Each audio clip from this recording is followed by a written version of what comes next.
India Legal presents Courts Roundup.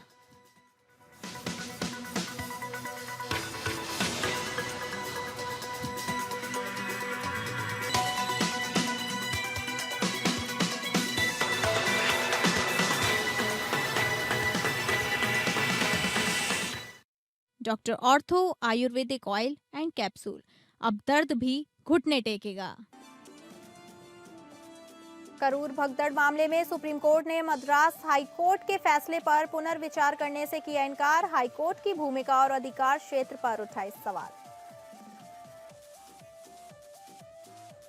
Telangana phone tamping मामले में supreme court ने पूर्व इंटेलिजेंस चीफ को सरेंडर का दिया निर्देश। हिरासत में पूछताछ के लिए सरेंडर करना होगा।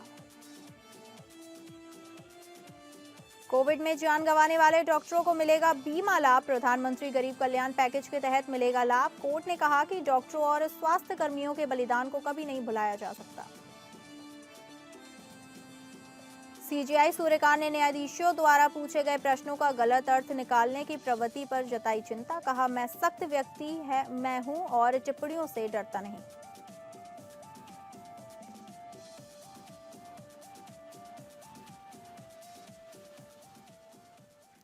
नमस्कार, स्वागत है आपका एपीएन न्यूज में। आपके साथ मैं हूं सदफ फातिमा।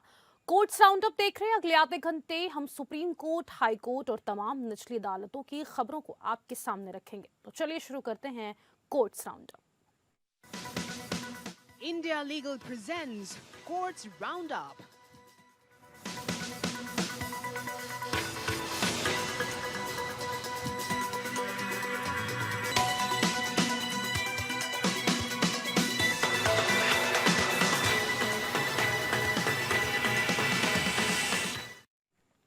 सुप्रीम कोर्ट ने करूर भगदड़ मामले में मद्रास हाई कोर्ट के रजिस्ट्रार जनरल की रिपोर्ट देखने के बाद टिप्पणी की कि मद्रास हाई कोर्ट में कुछ गलत हो रहा है। कोर्ट ने कहा कि वह इस मामले में हाई कोर्ट के फैसले पर पूर्ण विचार नहीं करेगा, जिसमें सीबीआई जांच का आदेश दिया गया था। करूर भगदड़ सितंबर में हुई थी, जब तमिलगा वेटरी कजगम पार्टी के नेता और अभिनेता विजय की रैली में 41 लोगों की मौत हो गई थी। इस मामले में मद्रास हाईकोर्ट ने एक एसआईटी का गठन किया था, जिसे बाद में सुप्रीम कोर्ट ने सीबीआई को सौंप दिया। सुप्रीम कोर्ट ने अपने आदेश में कहा कि हाई कोर्ट का फैसला सही नहीं था और उसने सीबीआई जांच का आदेश दिया। कोर्ट ने यह भी कहा कि वह इस मामले में निगरानी समिति का गठन करेगा, जिसमें पूर्व सुप्रीम कोर्ट जज अजय रस्तोगी शामिल होंगे। वहीं तमिलनाडु सरकार ने सुप्रीम कोर्ट में अपील की है कि वह अपने आदेश पर पूर्ण विचार करे और सीबीआई जांच को रद्द करे। सरकार ने कहा कि एसआईटी जांच ठीक से चल रही है और इसमें कोई पक्षपात नहीं है। अगली सुनवाई में सुप्रीम कोर्ट इस मामले में आगे की कार्रवाई करेगा और तमिलनाडु सरकार की अपील पर विचार करेगा। सुप्रीम कोर्ट ने इस मामले में निगरानी के लिए एक समिति का गठन किया है, जिसमें पूर्व जज अजय रस्तोगी शामिल होंगे। यह समिति सीबीआई जांच की निगरानी करेगी और सुनिश्चित करेगी कि जांच ठीक से हो। सीबीआई ने करूर भगदड़ की जांच शुरू कर दी है और इस मामले में कई लोगों से पूछताछ की जा रही है। सीबीआई यह पता लगाने की कोशिश कर रही है कि भगदड़ कैसे हुई और इसके लिए कौन जिम्मेदार है। मद्रास हाईकोर्ट की भूमिका पर सवाल उठाए गए हैं और सुप्रीम कोर्ट ने कहा है कि हाई कोर्ट ने अपने अधिकार क्षेत्र का उल्लंघन किया है। सुप्रीम कोर्ट ने हाई कोर्ट के फैसले पर पूर्ण विचार करने से इनकार कर दिया है।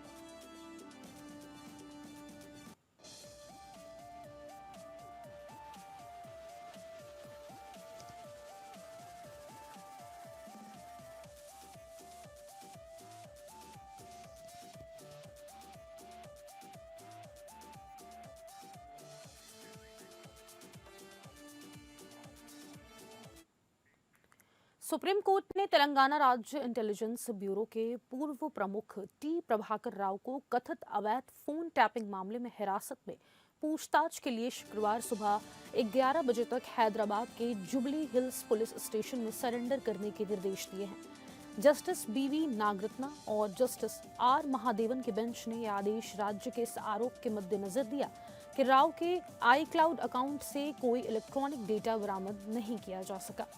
राव पर आरोप है कि उन्होंने पिछली बीआरएस सरकार की मदद करने के लिए राजनेताओं, हाईकोर्ट के जजों और अन्य लोगों के फोन इंटरसेप्ट किए। राज्य ने दावा किया कि राव ने कोर्ट के पहले के निर्देश का पालन नहीं किया, जिसमें उन्हें अपने सभी iCloud पासवर्ड रीसेट करने के लिए कहा गया था। जस्टिस नागरत्ना ने कहा कि उनका कहना है कि उनके पास आपकी पार्टी से इकट्ठा करने के लिए कोई सबूत नहीं है, क्योंकि डेटा उपलब्ध नहीं है। ये कहीं और हो सकता है। हम मामले को लंबित रखेंगे, हिरासत में पूछताछ होने दें। कोर्ट ने राव को शुक्रवार सुबह 11 बजे तक हैदराबाद के जुबली हिल्स पुलिस स्टेशन में जांच अधिकारी के सामने आगे की जांच के लिए सरेंडर करने का आदेश दिया। कोर्ट ने यह भी कहा कि हिरासत में पूछताछ कानून के अनुसार की जाएगी और मामले को शुक्रवार के लिए लिस्ट किया जाएगा। राव ने अपनी अग्रिम जमानत याचिका में दावा किया है कि उन्होंने कोर्ट के आदेश का पालन किया है और अपने iCloud अकाउंट के पासवर्ड रीसेट कर दिए हैं। हालांकि राज्य ने दावा किया कि राव ने 5 iCloud अकाउंट में से सिर्फ 2 के पासवर्ड रीसेट किए हैं। अगली सुनवाई में कोर्ट इस मामले में आगे की कार्रवाई करेगा और राव की अग्रिम जमानत याचिका पर विचार करेगा।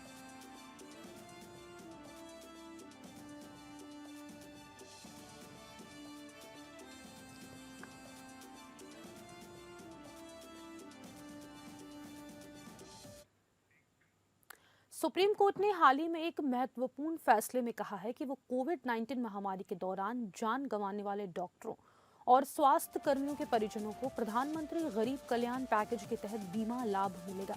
ये फैसला उन डॉक्टरों के लिए भी लागू होगा जिन्हें सरकार ने आधिकारिक तौर पर नियुक्त नहीं किया था, लेकिन उन्होंने महामारी के दौरान अपनी सेवाएं दी। न्यायमूर्ति PS नरसिम्हा और न्यायमूर्ति R महादेवन की पीठ ने कहा कि कोविड-19 महामारी ने वैश्विक स्वास्थ्य क्षेत्र में प्रणालीगत कमजोरियों को उजागर किया और स्वास्थ्य पेशेवरों पर पड़ने वाले दबाव को रेखांकित किया। कोर्ट ने कहा कि हमारे डॉक्टरों और स्वास्थ्य पेशेवरों ने हिम्मत से काम लिया और चुनौतियों को हिम्मत में बदला। कोर्ट ने महामारी के दौरान डॉक्टरों की भूमिका की सराहना की और कहा कि उनके बलिदान को कभी नहीं भुलाया जा सकता। कोर्ट ने कहा कि हमारे डॉक्टरों की हिम्मत और बलिदान कभी ना मिटने वाला है। कोर्ट ने कहा कि प्रधानमंत्री गरीब कल्याण पैकेज के तहत बीमा लाभ उन डॉक्टरों के परिजनों को भी मिलेगा जिन्हें सरकार ने आधिकारिक तौर पर नियुक्त नहीं किया था, लेकिन उन्होंने महामारी के दौरान अपनी सेवाएं दी। कोर्ट ने कहा कि कानूनों और नियमों का उद्देश्य डॉक्टरों को काम पर रखने में कोई कसर नहीं छोड़ना था और बीमा योजना का उद्देश्य डॉक्टरों और स्वास्थ्य पेशेवरों को यह भरोसा दिलाना था कि देश उनके साथ है।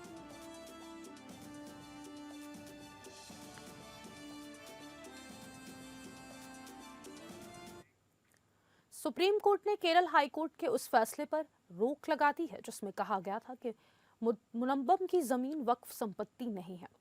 कोर्ट ने कहा कि हाई कोर्ट का फैसला विवादित जमीन के बारे में है और इस पर अंतिम फैसला आने तक यथास्थिति बनाए रखनी होगी। मुनब्बम की जमीन के मालिकाना हक को लेकर विवाद है।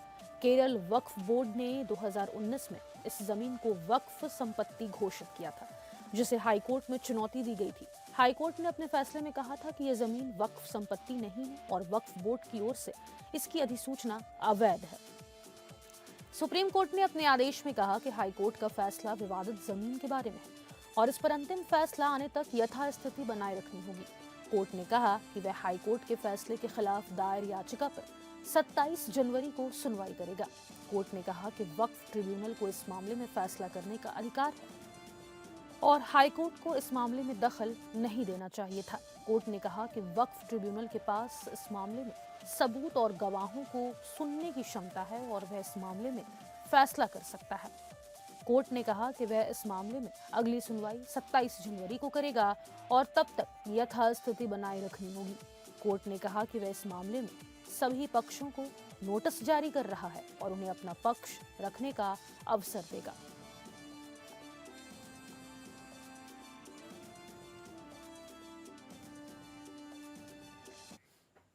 सुप्रीम कोर्ट ने एक एनजीओ पर 1 लाख रुपए का जुर्माना लगाया है, जिसने अल्पसंख्यक स्कूलों को शिक्षा के अधिकार अधिनियम से छूट देने वाले फैसले को चुनौती दी थी। कोर्ट ने कहा कि यह न्यायपालिका को कमजोर करने की कोशिश है और ऐसे मामलों को दायर करने वालों को सबक सिखाने की जरूरत है। जस्टिस BV नागरत्ना ने कहा कि आप सुप्रीम कोर्ट के साथ ऐसा नहीं कर सकते। हम गुस्से में हैं, यह पूरे न्यायिक व्यवस्था के खिलाफ है। अगर आप ऐसे मामले दायर करते हैं, आपको अपने केस की गंभीरता का पता नहीं है। हम खुद को 1 लाख रुपए जुर्माने तक सीमित रख रहे हैं। NGO United voice for education forum ने अपनी याचिका में अल्पसंख्यक शैक्षणिक संस्थानों को आरटीई अधिनियम से छूट देने वाले फैसले को चुनौती दी थी। याचिका में मांग की गई थी कि अल्पसंख्यक संस्थानों को आरटीई अधिनियम के तहत आने वाले प्रावधानों का पालन करना चाहिए। कोर्ट ने एनजीओ पर 1 लाख रुपए का जुर्माना लगाया और कहा कि यह दूसरों के लिए एक संदेश है कि वे न्यायपालिका को कमजोर करने की कोशिश ना करें। कोर्ट ने यह भी कहा कि वह वकीलों को भी दंडित करने पर विचार करेगी जो ऐसे मामलों में सलाह देते हैं।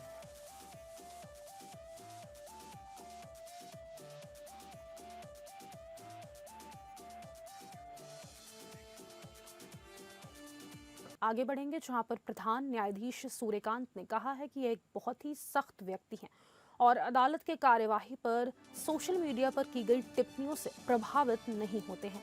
उन्होंने अदालत के समक्ष लंबित मामलों पर टिप्पणी करने और सुनवाई के दौरान न्यायाधीशों द्वारा पूछे गए प्रश्नों का गलत अर्थ निकालने की बढ़ती प्रवृत्ति पर चिंता व्यक्त की। सीजेआई ने कहा कि अब लोग इतने संवेदनशील हो गए हैं कि वे एक प्रश्न पूछने पर पक्षपात का आरोप लगाने लगते हैं। मैं बहुत सख्त व्यक्ति और इन चीजों से नहीं डरता।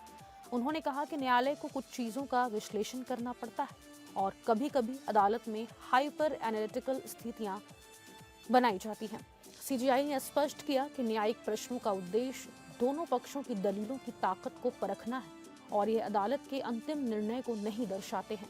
हालांकि बिना समझे लोग निष्कर्ष निकाल लेते हैं और सुनवाई के दौरान पूछे गए कुछ प्रश्नों के आधार पर कार्यवाही के बारे में कथा बुनने लगते हैं। सीजेआई की ये टिप्पणियां एक याचिका की सुनवाई के दौरान आई जिसमें पूर्व सांसद प्रज्ञवाल रेवन्ना ने अपने खिलाफ बलात्कार के मुकदमों को स्थानांतरित करने की मांग की थी। रेवन्ना के वकीलों ने तर्क दिया था कि ट्रायल जज की कुछ टिप्पणियों ने पक्षपात की आशंका पैदा कर दी है। हालांकि सीजेआई ने दावा खारिज कर दिया और कहा कि बेंच की टिप्पणियों से पूर्वाग्रह का संकेत नहीं मिलता है।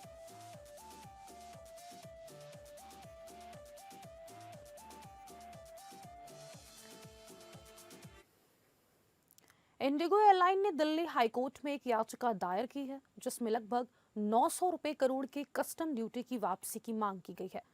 यह ड्यूटी विमान के पुर्जों और इंजन की मरम्मत के बाद पुण्य आयात पर लगाई गई थी।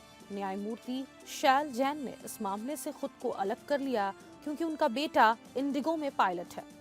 अब यह मामला एक अन्य पीठ के समक्ष सूचीबद्ध किया जाएगा। इंडिगो ने तर्क दिया कि कस्टम ड्यूटी का पुण्य मूल्यांकन करना आवश्यक नहीं है क्योंकि यह पहले ही अदालत द्वारा तय किया जा चुका है।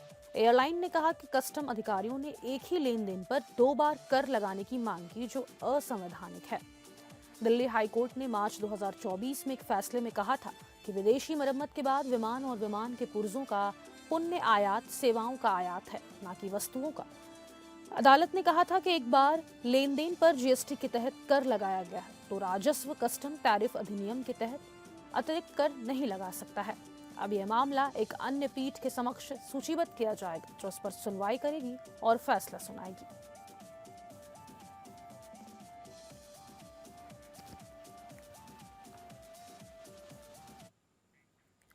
दिल्ली हाईकोर्ट ने पूर्व भारतीय क्रिकेटर सुनील गावस्कर की पर्सनालिटी राइट्स की सुरक्षा के लिए दायर एक मामले में सोशल मीडिया प्लेटफॉर्म्स को निर्देश दिए हैं। कोर्ट ने कहा कि वे गावस्कर की शिकायत पर कार्रवाई करें और 1 हफ्ते के अंदर इस पर फैसला करें। जस्टिस मनमीत प्रीतम सिंह अरोड़ा ने यह निर्देश दिए हैं। कोर्ट ने अपने आदेश में कहा कि डिफेंडेंट 7, 11 और 10 को 2021 आईटी रूल्स के हिसाब से शिकायत मानने और 1 हफ्ते के अंदर इस पर फैसला करने के निर्देश दिए जाते हैं। गावस्कर को 48 घंटे के अंदर सोशल मीडिया प्लेटफॉर्म को वे यूआरएल देने के निर्देश दिए जाते हैं जिनके बारे में हटाने की मांग की गई है। गावस्कर ने अपनी पर्सनालिटी राइट्स की सुरक्षा के लिए दिल्ली हाईकोर्ट में याचिका दायर की थी। उनकी याचिका में कहा गया था कि कुछ सोशल मीडिया प्लेटफॉर्म्स पर उनकी तस्वीरें और अन्य सामग्री बिना अनुमति के साझा की जा रही है। जस्टिस अरोड़ा ने कहा कि आपत्तिजनक ऑनलाइन कंटेंट को तुरंत हटाने की मांग करने वाले लोगों को सीधे जुडिशियल रोक लगाने से पहले सोशल मीडिया प्लेटफॉर्म से संपर्क करना होगा।